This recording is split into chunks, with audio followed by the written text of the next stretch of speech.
तो ये तीसरे ऐसे किसी भी मुल्क के सरबराह थे जो कि इस हादसे का शिकार हुए। चौथे नंबर पे नाम आता है इस्लामी या मुस्लिम मुल्कों के जो हेड हैं उनके साथ ही ऐसा क्यों होता है। अगर रिसेंटली बात की जाए इब्राहिम रईसी की, तो आपको पता है कि इस वक्त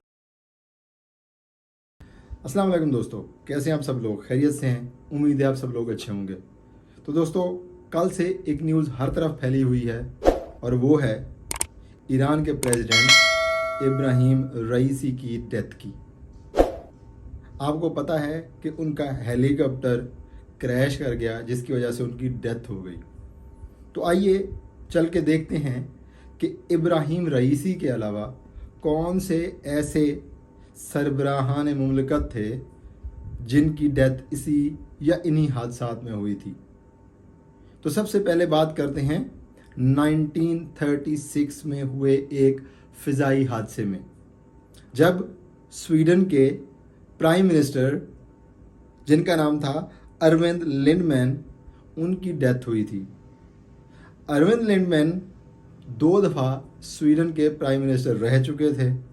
एक दफ़ा उन्होंने 1906 से लेकर 1911 तक प्रेसिडेंसी की, प्राइम मिनिस्टर रहे। दूसरी तरफ 1928 से 1930 तक वो प्राइम मिनिस्टर रहे स्वीडन के। तो उनकी डेथ हुई जब उनका जो एयरक्राफ्ट है वो क्रैश कर गया, जब वो इंग्लैंड से फ्लाई करके जा रहे थे वापस स्वीडन। तो थिक फॉग की वजह से, जो रीज़न बताई गई बाद में, वो ये है कि थिक फॉग की वजह से उनका एयरक्राफ्ट क्रैश कर गया जो सराउंडिंग में हाउसेस थे वहाँ पे। तो उनकी डेथ हो गई 1936 में, जब उनकी एज थी खाली 74 ईयर्स। तो ये पहला हादसा था जिसमें सरबराहान मुमलकत की डेथ हुई और यहाँ से इब्तिदा शुरू हुई। दूसरे नंबर पे नाम आता है इराक के प्रेसिडेंट अब्दुल सलाम आरिफ का। Abdul Salam only 45 year old थे जब वो एक हादसे में इस जहान फ़ानी से कूच कर गए। उनका जहाज़ जो है, जो बताया जाता है वो ये कि मेल फंक्शन हुआ। क्या मेल फंक्शन? हमें पता है कि क्या होता है मेल फंक्शन। तो मेल फंक्शन हुआ जिसकी वजह से उनका जहाज़ जो है वो हादसे का शिकार हुआ और वो इस जहान फ़ानी से कूच कर गए। और ये बात है 1966 की, 1966 की, जब पाकिस्तान और इंडिया की पहली जंग हुई। तो उसके 1 साल के बाद अब्दुल सलाम आरिफ यहाँ से कूच कर गए। जो तीसरा नंबर आता है जिस सरबराहान मुमलकत का, उनका नाम है राशिद करीमी और वो लेबनान के प्राइम मिनिस्टर थे। अब ये जो वाक़या है ये थोड़ा इस तरीके का है कि इसमें जो है वो बताया गया, जो बाद में रिपोर्ट आई वो ये आई कि इनके जो हेलीकॉप्टर में बॉम्ब जो है वो फिक्स किया गया था जिसकी वजह से इनकी डेथ हो गई। और जब ये फौत हुए तो इनकी एज तकरीबन थी कितनी, 65 ईयर्स, और ये बात है 1987 की। तो ये तीसरे ऐसे किसी भी मुल्क के सरबराह थे जो कि इस हादसे का शिकार हुए। चौथे नंबर पे नाम आता है हमारे प्रेसिडेंट साहब और साबिक chief of army staff Zia-ul हक साहब का। आपको पता है कि ज़िया-उल हक साहब की किस तरीके से डेथ हुई। ज़िया-उल हक साहब फ्लाई कर रहे थे फ्रॉम बहावलपुर टू इस्लामाबाद, जब रास्ते में उनका जहाज़ जो है वो क्रैश कर गया। जो बाद में रिपोर्ट सामने आई वो ये कि आम की पेटियों में बॉम्ब रखा गया था जिसकी वजह से जब वो बॉम्ब एक्सप्लोड हुआ तो उसके बाद उनकी डेथ हो गई, साहब ज़रा क्रैश कर गया। और ये तो फिर हमें बाद में जो है ना हकीकतें सामने आती रहीं कि क्या क्या कैसे कैसे हुआ। हम उस डेप्थ में नहीं जाएंगे, हम खाली इतनी ही बात करेंगे कि ये चौथे ऐसे किसी भी मुल्क के सरबराह थे जिनके साथ ये वाला हादसा पेश हुआ। जो 5वें नंबर पे नाम आता है वो आता है जी चिली के प्रेसिडेंट का, और ये रिसेंट वाक़या है, जिनका नाम है सेबेस्टियन पिनेरा।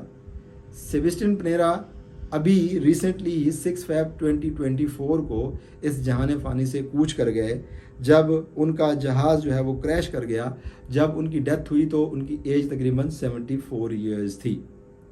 और उसके बाद अब जो है छठा नंबर आता है किनका, वो है जी इब्राहिम रईसी साहब, जिनका कल ही ये हादसा हुआ जिसके ऊपर पूरी उम्मत मुस्लिमा और पूरी दुनिया के सरबराहान मुमलकत जो है, जिन्होंने अपनी कंडोलेंसेस भी भेजी, और उसके अलावा पूरी जो है ईरानी अवाम है उनके साथ इज़हार यकजहती भी किया।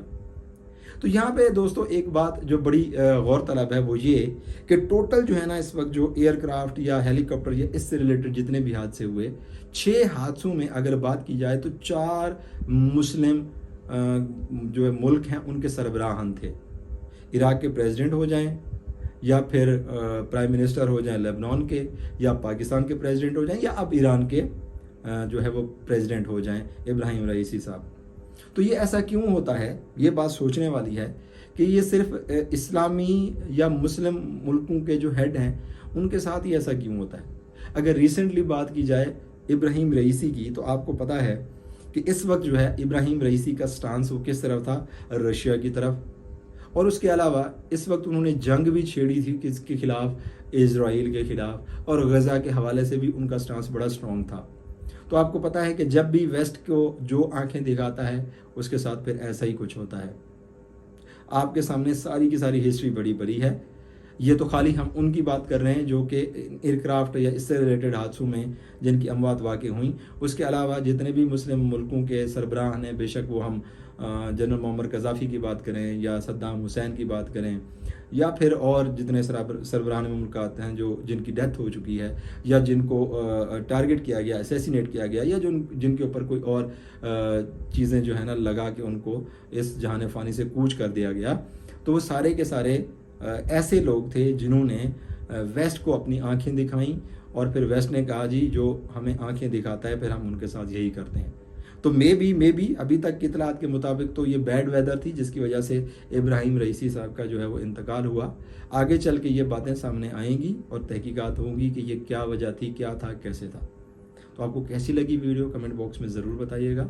एंड टिल देन हमारी नेक्स्ट वीडियो, अपना बहुत सा ख्याल रखिएगा। Take care friends.